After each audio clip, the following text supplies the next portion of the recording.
Boa tarde. Como assim apresentado, meu nome é Noilson Caio. Vamos falar sobre análise e aplicabilidade de um jammer, tá, para frequência 2.4 GHz. Esse documento foi adaptado para esse layout aqui do University, né, que é um pouco mais didático. Tá? Porém, no entanto, ele vai bem mais extenso do que a gente vai ver aqui. Tá? Ele foi mais ou menos investido um pouco mais de 100 horas, tá, de pesquisa. E no final, eu passo um portal também, junto com isso, desse documento, foi criado um portal com todas as informações, não aqui que vão ser ditas, que não vai dar tempo, tá? Mas com o que vai ficar faltando. Na verdade, essa apresentação é um workshop. Tá? Então, esse workshop eu estou indo apresentar lá na Ecopare e talvez a gente não consiga nem ver todos os slides devido ao tamanho dele, que é um workshop de 2 horas. Tá? Mas, assim, eu trouxe o equipamento, algumas coisas, até porque algum esses microfones aqui opera nessa frequência, talvez, então, e também tem um ambiente do hotel para não bagunçar o que o pessoal está trabalhando. Tá? Então, vamos dar início aí. É interessante também a gente ver um lado didático disso, tá? Assim, me apresentando, talvez tenha algum slide aí que fale, tá? Então, assim, me apresentando, eu já trabalhei muito tempo com rede sem fio, já trabalhei em provedores um certo tempo, e hoje eu trabalho, por incrível que pareça, é até feio dizer, eu trabalho para o governo, né? E trabalho na parte de... Boa! É uma redundância, eu trabalho na fiscalização fiscal. Certo? Eu trabalho na fiscalização fiscal. É praticamente ir no cara que está sonegando, pegar o banco dele, ver se ele tem conexões externas, a polícia acompanha você até lá, vai o agente e tal, o auditor joga você lá numa sala, lhe dá acesso, depois vai embora e você fica com perigo, né? Estava até comentando no almoço com o pessoal aí como é... E aí eu mudei desse emprego, eu passei em outro concurso aí, vou embora que eu não aguento mais isso. É complicado. Também, durante um tempo, fui professor universitário no curso de pós-graduação de redes de computadores, mas eu também tive uns probleminhas na faculdade. Um aluno chegou na direção e disse, olha, eu colei daquele cara, como é que ele tirou nota maior do que a minha? E decidi, então, nunca mais eu voltei. Né? Faz 6 meses que eu não volto na faculdade, mas aí eu vou voltar ao próximo semestre. Então, qual foram as motivações? Tá? Primeiro, existe a vulnerabilidade. Né? Então, assim, primeiro o cara já foca na vulnerabilidade. Se ela existe, então tu vai em cima dela. Então, a curiosidade também, como eu falei, já trabalhei em provedores há muito tempo atrás e ficava sempre aquela história, cara, por que fulano de tal aí, quando liga o telefone dele, para de funcionar o Wi-Fi, ou fulano de tal, quando liga o micro-ondas, para o Wi-Fi do cara. Então, assim, eu conceituei todos esses termos, né? E, claro, essas técnicas vêm tudo a partir de técnicas militares. Não tem para onde correr, né? Segurança vem a partir de técnicas militares. O aprendizado também foi bom, porque eu tinha muita dúvida, mas mesmo eu gastando 100 horas, um pouco mais, com esse trabalho, mas surgiram mais 100 horas de dúvidas, tá? Então, assim, uma coisa já correndo, assim, já adiantando o decorrer da palestra, mas, assim, os testes foram em pouca distância, tá? E eu acredito, depois dessas 100 horas, acreditei que é possível fazer isso em distâncias. Tá? Distâncias que eu digo é 1 quilômetro ou até 7. Matematicamente, eu vi que é possível. E outra coisa, Wi-Fi igual a matemática, mas eu cortei o que for de matemática para ficar menos indigesto, tá? E a natureza da própria banda ESM, né, que a gente vai ver um pouco mais para frente. Outro detalhe também que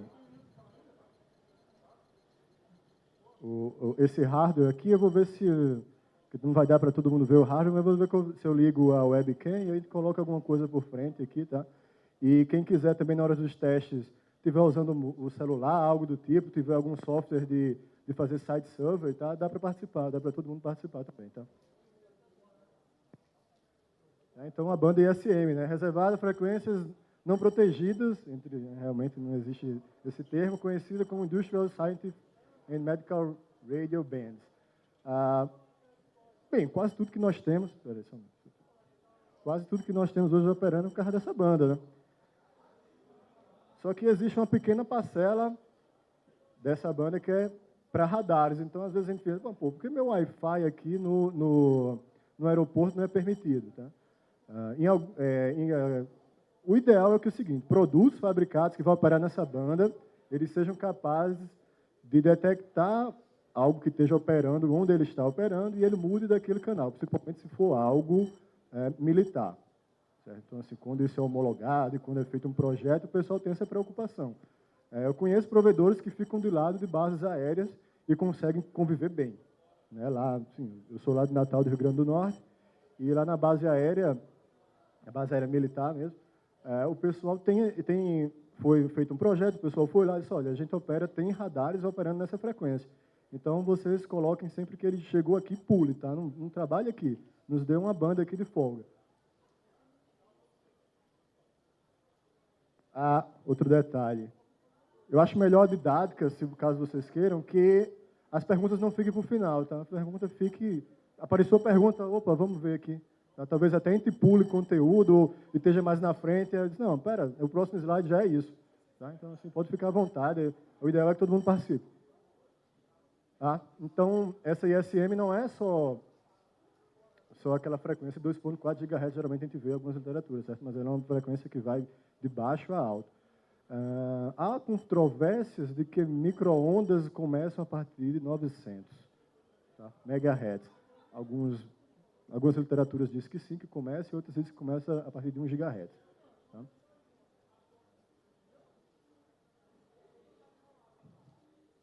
Então, quase tudo é ISM. Por qual motivo? Não precisa de licença para operar. Essa é a principal premissa, cara, porque eu vou fabricar. Então, a China, por exemplo, adora isso, né? Então, esses equipamentos que estão aqui, que a gente vai ver o hardware, são hardwares chineses, são hardwares que são feitos para transmissão de áudio e vídeo. Tá? Claro, eu não estou reinventando a roda. Já existia, quando surgiu a ideia que eu fui pesquisar, já existiam coisas sobre jammer, só que os papers, por mais que alguns fossem acadêmicos, mas eles eram limitados, tá, à ação de bloquear. Tá? E nessa ideia aqui, é a questão dele entrar em segurança da informação.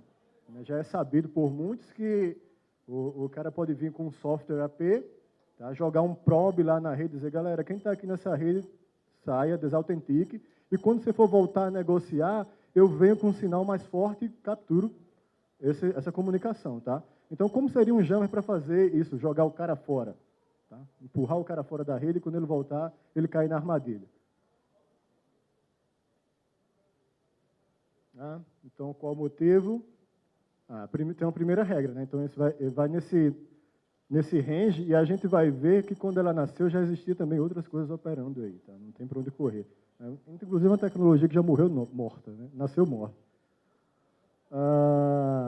A facilidade do tamanho das antenas, tá? Facilidade de antena e de obstáculos. Isso aí é básico. Quanto menor a frequência, menos ela vai sofrer com obstáculos. Tá? Quanto maior a frequência, maior a taxa de transferência, porém, os obstáculos ficam mais difíceis de ser passados. 900 MHz, existem muitas aplicações de 900 MHz, inclusive para quem tem enlace de rádio a longa distância. Certo? Porém, no entanto, você não vai conseguir fazer uma antena tão pequena como tem nesses aparelhos. Né? Podia ter nossa rede sem fio poderia funcionar nessa frequência, porém, a gente não ia andar com um celular e uma tremenda de uma antena. Tá? Essa antena fica um pouco grande, seria um pouco feio. Né? E antenas são circuitos, né? Então, quando você vai montar um circuito 900 MHz, você tem um grande problema. Né? Então, a ideia é essa, é o throughput e o tamanho da antena principal. Tem outros privilégios também, mas se encaixa bem, tá? Se encaixa bastante bem para esse tipo de aplicação. Tá? Essa frequência também ela é legal. Deixa eu ver se está no próximo slide aqui. Tá? Então, esse é o padrão, mas tem um lance também de física, tá? Que você consegue movimentar partículas de água para ela esquentar, que é o micro-ondas. Tá? E ela também está operando nessa frequência. Né? Então, para operar aí, existem padrões. Né? Então, os padrões que a gente vai ver aqui em cima vai ser esse padrão 802.11, tá? Que aí a FCC não testa equipamento, isso aí é para Wi-Fi Alliance. Tá? Esse padrão ABG vai operar nessa frequência 2.4 GHz. Esse trabalho não foi em cima de 5, tá, GHz. Porém, no entanto, o mesmo equipamentozinho que eu usei aí, tá, tem para 5.8. Inclusive, a potência dele de transmissão é até maior. Então, dá para fazer o teste. A ideia também é que esse documento ele não morra, tá? É um documento que eu queria colocar lá e ele seja continuado. Então, se vocês quiserem continuar e entrar em contato, a gente aumenta. Inclusive, lá para o final, a gente vai ver os extras, que são algumas coisas que eu pensei que seria legal que tivesse nessa documentação. Tá? E aí eu vou precisar de ajuda, com certeza. Então, isso aqui eu falei da regulamentação, né? Foi criado um aparato de especificações pelo 11º, por isso do ponto 11, né? Comitê de Padronização IEE LAN 802. Tá? O IEE não testa equipamento, também falei isso, né? Desenvolvido pelo grupo comercial Wi-Fi. Eu estou sendo um pouquinho rápido, se estiver muito rápido, eu breco, mas é por causa que é muito conteúdo, tá? Aqui eu fiz um resumo dos slides lá, ficaram bem 99 slides, tá? Complicado. Então, sobre o trabalho mesmo, é aquilo que eu ambientei, né? Padrão 802.11. E também lembrando que nessa frequência nós temos o Bluetooth, tá? Não fui no trivial. Os trabalhos que existem, geralmente são trabalhos em vídeo, né? Não podemos chamar muito bem de trabalho, mas se vocês pesquisarem, vocês vão encontrar trabalhos sobre Jammer, mas são trabalhos em vídeos, tá? Tem alguns trabalhos que vamos chamar de Jammers educacionais, tá? Porque uma coisa é, esse meu transmissor de áudio e vídeo transmitindo áudio e vídeo, ótimo, tá? Ele não é um Jammer, mas se eu estiver usando como a gente vai utilizar aqui, ele vira um Jammer, isso é ilegal. Tá? Então, para viajar, eu tive que desmontar tudo, trouxe ferro de solda, etc e tal. Quando eu cheguei aqui ontem no hotel, parei um tempo, fui soldar algumas coisas e retransformei o Jammer aí. Tá? Teve essa complicação. E essa minha cara de Mohamed também não facilita muito. E eu fiquei com medo de perguntar, o que é isso? Eu digo, rapaz, é um rádio, é um transmissor de áudio e vídeo que eu vou transmitir uma palestra. Então, isso é importante, isso é o ponto principal do Jammer, tá? É a potência efetiva transmitida, mas isso aí para o wireless. Mas para a nossa pesquisa, assim, para o nosso bate-papo aqui, isso é interessante. Porque é o seguinte, esses nossos aparelhos e o próprio padrão Wi-Fi, o que acontece? Se eu tiver uma rede sem fio aqui, duas com o mesmo SSID, mesmo identificador, ele não quer saber se um é verdadeiro e outro é falso, não, tá? A ideia dele é pegar o melhor sinal. Sempre. É o melhor sinal. Então, partindo dessa premissa que também partiu esse trabalho. Tá? Então, para a gente entender um pouco, que a gente vai ver mais na frente, tá? Então tem uma matemática discreta aí, só para ficar na cabeça mesmo. Mas, na verdade, eu tenho o meu transmissor, tá? Eu tenho as perdas, que são os cabos e conectores, e eu tenho um ganho, tá? E esse ganho lá é a antena. Isso aqui é meio diferente do que venda de carro, né? Os caras vendem o carro, eu tenho um carro que ele tem tantos cilindros, tem tanta potência. A soma dos cilindros da potência não vai ser uma cor diferente de outro carro. Por exemplo, eu tenho um carro que tem menos cilindros e mais potência, mais torque, né? No Wi-Fi, não. Se eu tiver aqui um transmissor, tá? Que ele tem uma potência de saída, e aí a gente vai trabalhar com dBs, né? Ele transmite a 10 dBs e eu tenho uma antena que dá um ganho de 10 dBi. Vamos discriminar as perdas, tá? Então, eu tenho no final 20 dBm de ganho, tá?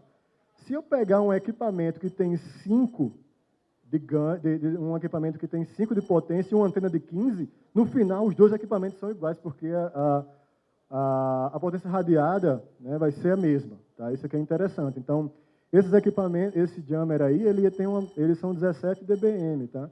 Então, aí eu trabalhei com antenas.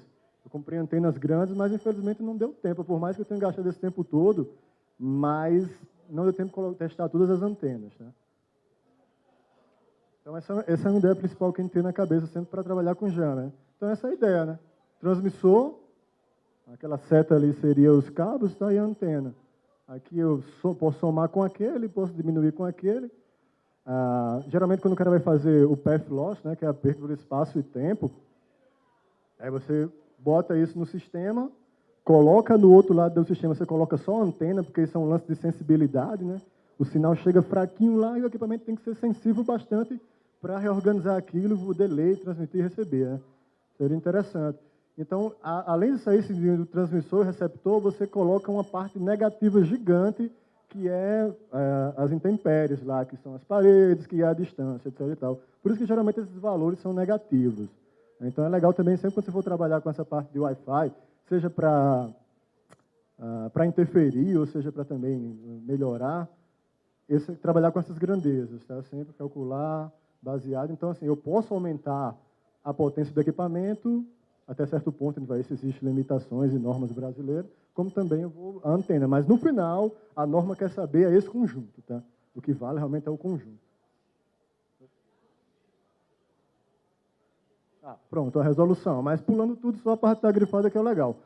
Não vale para os equipamentos cujas estações utilizem essa potência radiada superior. Então, assim, é de graça, desde que 400 miliwatts, tá? Dá um logaritmo de alguma coisa aí, das 10 dá uns 26 dBm, tá? Isso é o conjunto, o seu transmissor, tá? E sua antena do teu equipamento. Certo? E tem um controle também de habitação, de habitantes. Tá? Mas a norma é essa. Até esse limite aí, tá? Até igual a isso aí, tá tranquilo. Você pode operar.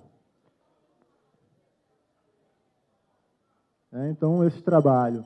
Então, esse documento de pesquisa independente, confio exclusivamente, essa é a palavra-chave. Tá? Então, assim, eu estava até conversando com o pessoal lá fora, eu estava escrevendo alguma coisa sobre segurança e tenho medo que dá trabalho, que tenha que dar algum trabalho no meu blog, alguém vem me procurar, eu disse, cara, usa a palavra-chave, educacional. Tá? Essa é a palavra-chave. Digo, bicho, isso aqui é educacional. Tá certo, tá certo. Aqui é educacional, cara, educacional. Não tem fins comerciais, depois, também se não ter fins no comerciais também é legal. Ajuda bastante. Então, vamos falar realmente do jamming e da interferência. Tá? Então, é simples, cara. Se eu acidentalmente bloqueio um sinal, eu tenho interferência. Se eu faço isso querendo, eu tenho um jammer. Ponto. Tá? Essa é a definição. Certo? E aqui a gente vai fazer proposital. Legal, lembrar lá. Então, assim, para a gente ter uma ideia da analogia de interferência, a gente pode fazer a analogia do forno de micro-ondas. Né? Não vai colocar o bebê, é só a papa. Tá? Então, tem o dialético, né, que é realmente onde a ideia dessa frequência, o micro-ondas operar nessa frequência, para ele poder vibrar as partículas de água e o negócio esquentar. Certo? E a maioria, na casa de vocês, com certeza, provavelmente vai ter essa frequência. Outras frequências balançam a água? Balançam, só que os equipamentos são caros. Então, essa é a frequência perfeita para ter um forno de micro-ondas com preço legal. Tá? Então, você pode ver que aquele range que a gente falou lá, que vai o Wi-Fi, ele está bem no meio. Né? Então, quando foi criar o padrão Wi-Fi, disseram, não, então vamos fazer o seguinte, já que o forno de micro-ondas já está aí, está no meio, então a gente bota uma banda para a esquerda e uma banda para a direita, que aí não vai ter muito problema, né? E tem aquele lance também da largura de banda de 22 MHz, que no final o canal de 1 a 11, que é padrão brasileiro, só serve o 1, só serve o 6 e só serve o 11. Então, se vocês fizeram um escaneamento aqui da rede Morumbi, do hotel, vocês vão ver que é tudo 1, 6, 11. 1, 6, 11, que realmente eles estão bem espaçados, diferente. Tá legal. Esse documento aí eu até recomendo dar uma leitura nele, o SCCM, porque são técnicas de guerra, tá, para interferência. Assim, o que me abriu realmente o horizonte para esse trabalho foi esse documento. Um documento legal, assim, ele tem umas recomendações que, por mais que seja para radioamadorismo, certo, ele serve para a rede sem fio, para o wireless, né, em si. É claro que também tem coisas que são esdrúxulas, não dá para o cara aplicar. Tá? Por exemplo, acho que tem uma tabelinha aqui para a gente até trocar uma ideia. Declaração de proteção de batalha, inimigas, deixa eu ver se eu acho legal, mas mesmo assim, legal também ver isso aqui. Tal documento define que os jammers operam contra receptores. Tá? Então, assim, é ideal você ter uma ideia assim, de receptor, porque o cara, quando vai, o leão, quando vai atacar lá o gnu ou o que seja, ele não vai pegar o cara que é o líder do bando, não, tá? ele vai pegar aquele mais fraco que está distante lá do bando. Então, o ideal nessas técnicas de jama, e quando um atacante vai te procurar para fazer outras técnicas que não seja com jama, mas de autenticação, de desautenticação, na verdade, ele vai procurar sempre o cara que está com o menor sinal, porque na hora que ele subir, querer assumir aquele SSID, o cara tem que ter mais potência do que o cara, do que o transmissor ok, tá? Existem duas formas, e aqui dá para a gente fazer até o teste também, dessas duas formas, né? Então, eu tenho uma forma que eu opero só numa frequência, tá? Eu fico lá, pego, vamos chamar a frequência de portadora, tá? Eu pego uma portadora lá, portadora 1, né, do meu nem a rede Wi-Fi, e fico enchendo o saco ali, tá? O que acontece? O cara vai e pula para outra frequência. Resolvo. Outra é eu pegar o range, o espectro e falar, pô, vou estar no meio disso tudo. Tá? Vou estar no meio disso tudo. E dentro dessas formas aí tem que vamos chamar de algoritmos. Não são algoritmos, mas as técnicas, da forma que operam, tem uma semelhança bastante com algoritmos, do tipo, cara, se eu tenho um que está operando em todas as portadoras, então eu vou fazer o seguinte, eu vou botar isso aqui me fugiu a palavra aqui no momento, mas eu vou randomizar isso, tá? Eu, tipo, 5 segundos eu vou aqui, 5 segundos eu vou aqui, 5 segundos eu vou aqui, 5 segundos eu combino duas, certo? Então, esses são os algoritmos que você pode aplicar nisso. Aqui, eu estou gerando nenhum white noise, tá? Isso é um conceito, tipo, você pega um oscilador, voltou a palavra que eu queria falar, um oscilador. A gente vai ver projetos aqui que usam oscilador, mas você pode pegar um oscilador de ondas que gera onda quadrada, que é o mais comum de todos, que é o NE555, tá? E eu injetar nesse cara aqui e começar a gerar ruídos brancos, tá? Tem ruídos marrons e tem ruído de tudo que é cor. Tá? Inclusive, esses ruídos são utilizados para neutralizar barulho, quando o cara está conversando, está num ambiente de trabalho, tem muita gente, a galera bota alguns desses geradores de ruído, só que no final dá vontade de vomitar, dá tudo que não presta. Termina você tirando barulho e dando uma doença. Então eu falei, né? Direcionando determinado canal, né? Via portadora, e o de barragem, vamos chamar de barragem, né? Propaga em várias portadoras ou frequência ao mesmo tempo. Mesmo tempo, não. Assim, na verdade, você pode ter um clock, como eu falei, tá? Você pode... Se esse espaço for pequeno, curtinho, não dá tempo a conexão restabelecer, tá? Então o receptor fica anulado. E claro, você não vai apontar um jammer para o transmissor, tem que ser para o receptor. Esse aqui eu até comentei, né? Então dá para usar esse guia. Esse guia realmente é interessante. Ele, na verdade, se você puder pular já para o capítulo 3 e na tabela já resolve. No começo é muita coisa militar, tá? Mas ele tem uma tabelinha no capítulo 3 que é bastante interessante. Inclusive ele diz assim, acho que uma das primeiras recomendações é continua operando. Tá? Mesmo que você esteja em campo de batalha e está um jammer atacando lá seu transmissor, ele diz continua operando. Acho que o segundo item ele diz, ou do terceiro ou quarto item, mas é importante dizer, aumente a potência. Porém, no entanto, se a gente voltar lá para aquele slide lá da recomendação da norma da Anatel, a gente não pode fazer isso. Tá? Então, assim, a gente não pode chegar e também não tem um jammer do jammer, né? Infelizmente, não existe isso. Não tem como um cara chegar e dizer, eu tenho interferência, eu vou jogar outra interferência para interferir a interferência. Não vai rolar. Então, bloqueadores de sinais, tá? Então, isso aqui... A ideia principal também era um bloqueador de sinal, né? Eu imaginei, cara, se o cara tem um bloqueador de 3G, 2G, o que seja, no presídio, será que os caras fazem rede sem fio no presídio? Aí eu fui uma pesquisa rápida, assim, aí encontrei, Estado da Paraíba encontra praticamente, acho que não sei usar esse termo, mas uma lan house dentro do presídio, não sei o que lá, né? O cara tinha um access point, os presos, todo mundo conectava nessa rede sem fio, só que o bloqueador de sinal não chegava nessa frequência, tá? Inclusive, a norma que a gente vai ver aqui nacional não chega lá. Então, pensei em trabalhar isso. Como eu trabalho, não vamos chamar mais para o governo, eu trabalho lá no centro administrativo, eu tentei conversar com o pessoal, não consegui, ninguém lá dentro pudesse me ajudar. Aí, por sorte, conheci o cara que mora de frente lá no meu apartamento, nem conheci o cara, e eu conversando com ele, ele disse, sou o secretário de segurança do município. Aí, olha só, vou conversar com ele para levar esse jammer para dentro do presídio, né? A ajuda do meu trabalho. Eu vou lá, vou fazer um site survey, Vou ver se tem alguma rede que não seja conveniente, seja lá do presídio, ou trabalhar em cima e trabalhar um bloqueador que saia barato. Só que não pode, né? Não pode fazer isso, infelizmente, porque se eu chegar isso aqui e dizer que, olha, cara, isso aqui vai resolver todos os problemas, vai ser ótimo aqui no presídio, não vai ter mais preso no Facebook, mas eu não posso porque é ilegal, tá? Se eu ligar ele, é ilegal, desligado não é não, tá? Então, tem os bloqueadores de sinais.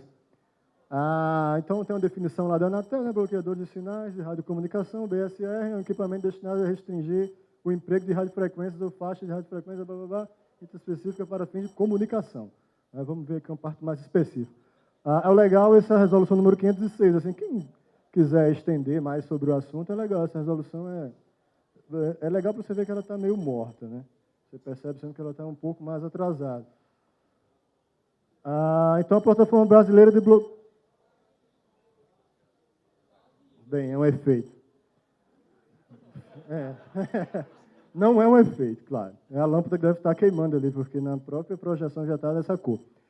Plataforma brasileira de bloqueio de sinais de telecomunicações determina as características técnicas, olha só, onde é que vai? Até 21, né? Então 2.1 GHz. E aí o campo de operação 2.4 para cima. Então não atinge rede sem fio. A potência é até alta, tá? 15 watts, dá até dor de cabeça se brincar. E aí os caras têm que fazer uma jogadinha de antenas e tal para não poder sair do presídio. Acho que vocês já devem ter visto que moradores ao redor do presídio não usam celular. E os presos utilizam dentro, né? Então isso é uma jogadinha que você tem que fazer de antena. Tem todo um projeto que você direcionar aquilo para dentro de um local específico, para aquelas células, né? Bloqueador de sinais educacionais, né? Então, vamos lá. Tá? Então, como eu já falei, esse aqui não é o único trabalho. No entanto, nos diferenciais deste documento, a objetividade de pôr em prática, em testes de aplicabilidade e interferência propositais de dispositivos WLAN. Isso aqui é um blog, tá? Não é nada não, porque o nome do blog é isso mesmo, que o Magali ia fazer. Então, o cara fez isso aqui, genial, cara. Tá meio ruim a imagem, acho que é por causa dessa cor, mas é um telefone sem fio, 2.4, certo? O cara fixou com a silver tape todos os botões, né, gerando um ruído ali, né? E a antena ele estendeu com um CD. Até hoje eu não entendo essa antena aí, não, mas... E é um vídeo, não mostra, como é um lance educacional e tal, não mostra ele em ação, tá? Mas eu achei interessante, isso aí, bacana. É legal. E, claro, acho que alguém em casa já deve ter passado por isso, né? Se o seu roteador sem fio estiver perto do telefone, tirou do gancho, dá problema. Tá? Por mais que ele não tenha potência, tá? Mas não é por causa do seu AP, é por causa da sua estação de trabalho que é fraca a potência. Tá? Não é por causa do seu access point, que provavelmente ele vai ter um ARP bem maior do que esse telefone sem fio. Tá? Esse aqui foi o trabalho principal aqui que facilitou esse trabalho. Esse é uma versão desse Jammer aqui, sendo que ele é pequenininho, cabe dentro de uma caixa de Marlboro, tá? E aí o cara está usando o analisador de espectro, provavelmente é uma placa PCMC, porque para estar rodando em software assim, eu não tenho PCMC, é difícil de encontrar, né? Então ele só fez embarcar ali naquele quadradinho ali, colocou... A alimentação é USB, a gente vai ver que é possível fazer esse segmento com USB, devido ao consumo ser baixo, em amperagem, principalmente. E ele, nesse trabalho, ele já fala alguma coisa, tá? Ele já fala, ó, já explica... Alô? Ele já explica que onde esse jammer vai operar nessa frequência, ele tem esse range aqui, todo que ele fez do espectro, tá? E ele faz uma pequena analogia, dizendo, olha, o motivo que esse cara está operando aqui, porque ele trabalha em 4 canais, que a gente vai ver esses 4 canais, e vai ver onde é que ele trabalha em cima, tá, desse espectro 2.4. Também existem, só colocando um pingo nos is aí, os drones comerciais, tá, e são 2.4 GHz, os controles remotos. Tá? Então, para você conseguir fazer isso, só que ele tem um probleminha. Ele tem uma... Não vai dar para ver legal assim, mas é o circuito de um dos projetos, tá? Ele tem um problema, ele tem um ARP altíssimo, tá? De 30, 31, 32 dBs. E para você construir um jammer que supere isso, tá? Você tem que usar outros artifícios, você tem que amplificar o seu sinal, ou senão usar uma senhora antena. E nesse trabalho, o cara, para poder bloquear o drone, o que é que ele fez? Ele criou um jammer com 40 dBm de potência, tá? Combinando com a antena também. Tá? Só que ele usou amplificadores e tal, e usou white noise. Né? Tem um 555 ali que fica só gerando ruídos. Eu tentei usar esse aqui, mas o que eu consegui no máximo, que eu tenho uma antena de 21, então eu cheguei a 30, 34 dBi. Tá? Tem outro problema aqui que a gente vai ver na parte de antena, que existe um lance de casamento, de impedância. A saída, sai uma impedância, tem que correr num fio que tem a mesma impedância, e a antena também. Só como isso é um transmissor chinês, então não tem datasheet isso, né? Não faço a mínima ideia. Eu sei impedância de entrada, mas de saída não dá para saber. Mas também é tão curto os cabos, assim, tá? Então eu tive o cuidado de ter pelo menos o cabo e as antenas na mesma impedância, tá? Mesmo que eu não soubesse qual era do transmissor. Legal.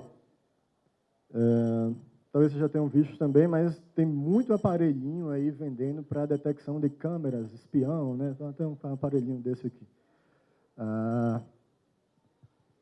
Então, eu uso, na verdade, esse aparelhinho. Se você for sair pela rua com isso aqui, você vai pensar, vai ficar esquizofrênico, porque tudo ele alarma, tá? Então, assim, você não vai pensar que está toda hora estão monitorando.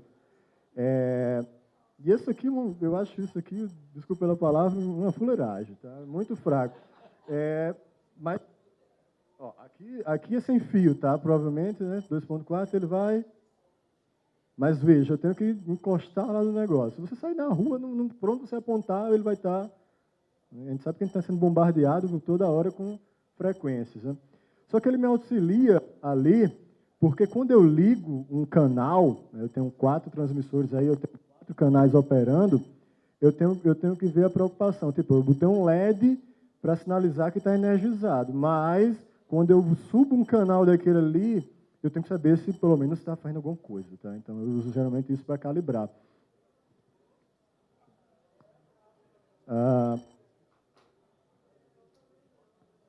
Então são esses detectores de radiofrequência, ele falou, né? E um transmissor, ele representa a quantidade de energia que é emitida, tá?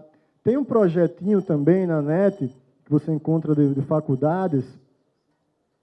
Esse aqui que eu mostrei é para uso pessoal, tá? Mas nunca, jamais, isso vai substituir um analisador de espectro. Porque eu tenho uma ideia que ali tem um ruído. Aqui, ele opera num range enorme, cara. Então, eu não sei, quando eu aponto para aqui, qual é a frequência. Eu não faço a mínima ideia qual é a frequência. Eu só sei que tem algo aqui, tem um campo eletromagnético, mas em que frequência não dá para saber, tá? No início, eu não tinha esse garoto aqui, né, que é esse CC308 Plus. E ele é engraçado que ele tem uns LEDs aqui de infrared, etc. e tal, que não serve de nada.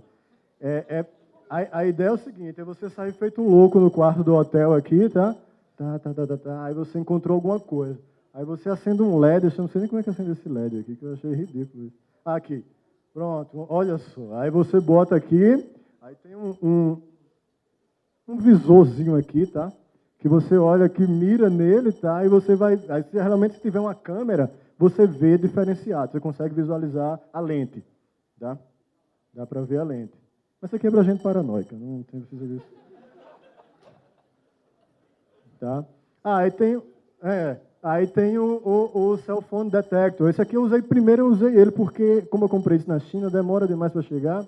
Então, um pequeno circuito, peguei um amplificador operacional, o LM358, que é muito utilizado para fazer amplificador de som. A maioria das nossas caixas de som que a gente tem assim no PC de desktop, né, é um amplificador operacional desse, de 2 canais de entrada e 2 canais de saída. Então, um circuitozinho simples. Você tem a opção também, porque esse aqui é legal porque ele pode ser discreto, ele tem uma vibragem. Então, em vez de ficar enchendo o saco, você pode ficar só com ele vibrando aqui na mão. O outro não, é só uns LEDzinhos. Tá? Acho que tem alguma... Pronto, tem ele aqui em operação. Então, Geralmente eu calibrava ele aqui antes num aparelho Wi-Fi, né? Não dá para ver o circuito, mas está montado ali, tem um LED, tá? Ali tem um LED e ali é para ter um LED também piscando. Então eu calibrava antes em algum aparelho Wi-Fi e depois eu ia para perto do jammer para saber quando eu plugasse lá os canais, ele ia acender o LEDzinho. Só que é muito sensível, eu botei um potenciômetro que era ruim pra caramba de girar o bicho, então se dava um toque, já perdia tudo, né? Realmente aquilo ali facilitou um pouco mais, tá? Só que é bastante sensível. Então, falando realmente, agora vamos vir para dentro do jammer em si, né? O hardware. É de simples montagem, ele está aqui, se eu puxar aqui sem desmontar muita coisa... Tá, mas eu mostro ele já. Acho que tem foto. Então, assim, na verdade, eu fui reciclagem, né? Peguei pedaços de cabos aí, torei. Antena, eu peguei essas antenas de 2.2 dBi de ganho. E essa base aí, essa incrível base, é aquele núcleo de uma caixa de cabo UTP, da RJ, aqueles cabos. Então, eu olhei para aquilo e disse, não vai para o lixo, dá para ser uma base. Né? E o principal, que é esse transmissor aí, que é o XL24017, tá? Que é utilizado dentro desse hardware aqui. A primeira versão aqui eu estava com gripe, aí eu botei até ali, ó. Anti-alérgico, anti não sei o que lá e anti-Wi-Fi. Aí era dentro do... então essa foi a primeira versão do jammer, né? Então, tinha dificuldade, porque aqui, na verdade, porque dá um trabalho do caramba para soldar o fio dentro no circuito, né? E eu só tive saco de soldar um, porque eu estava direto com o olho vermelho e tossindo, porque tive que ficar em cima assim, do ferro de solda. Então, assim, aí eu tinha só um cara que tinha ganho. O resto estava jogado aí dentro, porque ele vem com uma micro antena, tu vai ver aí. Uma antena que realmente não dá ganho nenhum. Ela só está lá, certo? Então, só tinha um canal dos 4 que estava com antena. Mas funcionava, tá? Funcionava legal. Eu testei no shopping, ficou legal. E essa era a parte interna dele. Tá? Pode ver que só tem um cara que está lá com pigtail. Certo? E tem um jumper,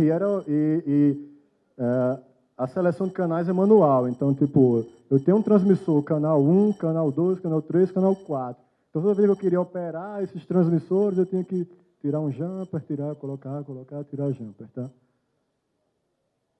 Dá para ver que tem uma anteninha lá no transmissor, né? Cada um tem uma anteninha lá, um pedaço de fio, tá? Isso aí o chinês não calculou, só jogou aí para dar uma ideia. Né? Então, o transmissor em si. Tá? Então, o que é que faz esse cara tão mortal? Tá? Essa é a ideia dele. Porque equipamentos que operam nessa frequência, tá? E que não são wireless, Wi-Fi, eles não se preocupam, tá? Com largura de banda. Ou seja, é como pegasse aquele range onde a gente joga 11 canais, ele pegar isso, criar larguras de bandas maiores e jogar 4. Né? Então, aqui vai passar o quê? Vai passar vídeo e vai passar áudio junto, né? Inclusive. Então, ele tem uma operação de banda maior. Então, assim, quando eu não tenho o pino 1 lá, eu tenho um ground. Então, eu vou ligando. Quando eu faço um jumper lá do pino 2 com o pino 0, eu ativo o canal 1, 2. Se eu não tenho nada lá no jammer, no transmissor, então eu estou operando no canal 4, tá? Eu fiz um gráficozinho que fica até melhor de ver. E outra vantagem, né? O cara lá, ó, 3.3 ou 5 volts, né? Então, seu VCC, claro que a potência do seu transmissor, do transmissor vai depender desse VCC aí, tá? Aí tem aqui essas porras que eu nem vi para elas, nem olhei, né? Que é a de áudio e vídeo. Não quis utilizar. Só utilizei a mesma parte da antena e esses jumpers de canais. Tá aí, porque ele é tão maldoso. Está vendo que esses 4 canais, ele entra principalmente onde são os canais que separam, que faz a Wi-Fi funcionar legal, que é 1, 6 e 11. Então, por mais que eu tenha 4 canais, acho que não ficou em loop esse GIF. Por mais que eu tenha 4 canais, aí eu tenho uma largura de banda maior, essa bolinha vermelha é para ser maior, elas praticamente se encostam, tá? Então, dificilmente eu consigo assim, tal. Cara, eu queria pegar o canal 10. Não pego. Eu pego 10, 11, 8 e 9, tá? Assim, não tem essa regulagem fina, tá?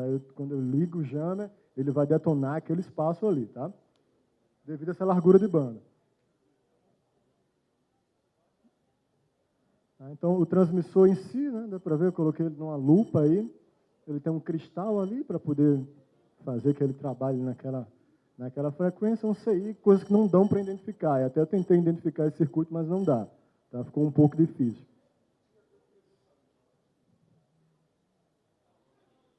Então, as listas de componentes são baixíssimas. Né? Então, foram 4 transmissores desses, cada transmissor custa $10.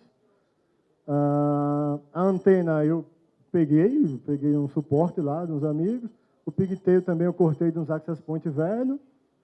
A placa de protótipo 11 furos, essas placas também que você compra na China ou no Mercado Livre, onde seja por R$2. Os cabos tipo jumper, só para jumper para organizar. Um LED, então assim eu calculo que aqui deve ter R$50 investido, tá? Deve ter por aí R$50 investido. E se fosse fabricar algo, né, para o governo fosse comprar assim para colocar, seria uma coisa bem mais cara, né, para colocar. Então assim as antenas são importantes, né? Então assim elas são um concentrador de sinal. Então quando se eu quero chegar aqui, essa sala aqui vai ficar de boa, ele vai bloquear, vai isolar essa sala tranquilo. Se eu quiser ir para mais distante, então eu tenho que começar a concentrar. Então quanto maior um ganho do antena, mais concentrado é aquele feixe direcional. Eu consigo ir para distâncias maiores, porém se tiver um obstáculo, aquilo complica. Tá?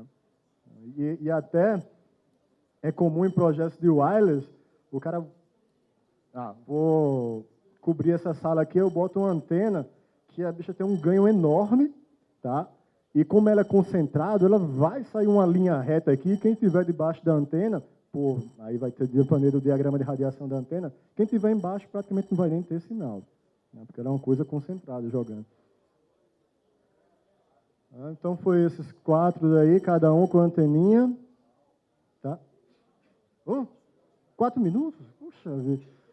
Então, assim, esse hardware aqui, então esses 4 minutos vão ser bem rápidos. Tá? Eu vou até sentar para a gente concentrar. Então, o AP Vampiro, então, eu vou até pular esse AP Vampiro aqui, então imagina só, é um ataque simples, o cara chegou. Todo mundo aqui, provavelmente, no seu celular tem um SSID cadastrado lá, Linksys. Provavelmente. Ou o nome default de alguma rede, tá? Então, se eu chegar aqui e subir um software AP com o nome Linksys, e sua placa de Wi-Fi estiver ligada e não associada, tchau, você vai se associar no meu ponto, tá? Então, o jammer, eu vou ligar ele aqui só para a gente fazer alguns testes rapidinho. Tá? Mas ele aqui eu posso ligar ele na porta USB. Tá? Então vamos lá. Eu vou jampear aqui de acordo com... Quem tiver celular com rede sem fio aí, tá? Eu vou colocar para anular todos os canais. Tá?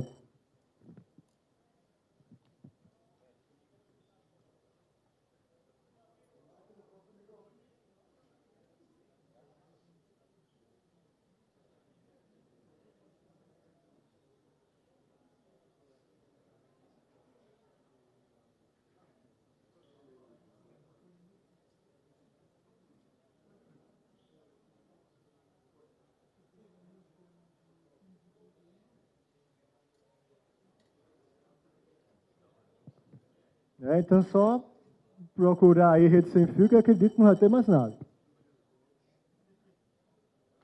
Aqui, já era. Vou mandar fazer um scan aqui. Já era. Tá? Aqui já era. Vou deixar ele conectado para ver se aparece alguém reclamando.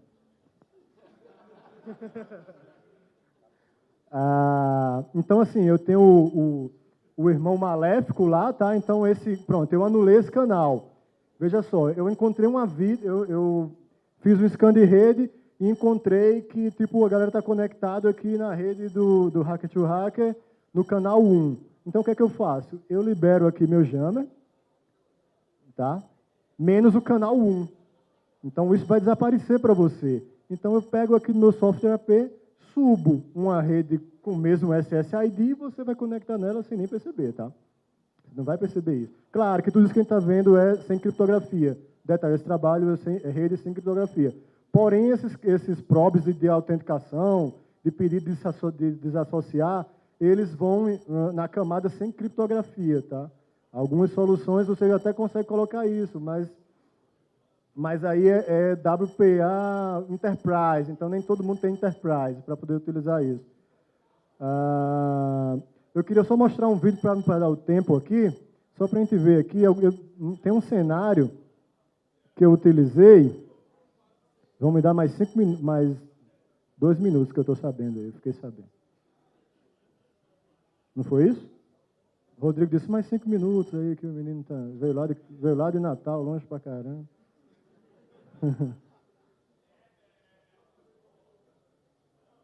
Deixa eu passar rapidinho aqui, a gente chega lá.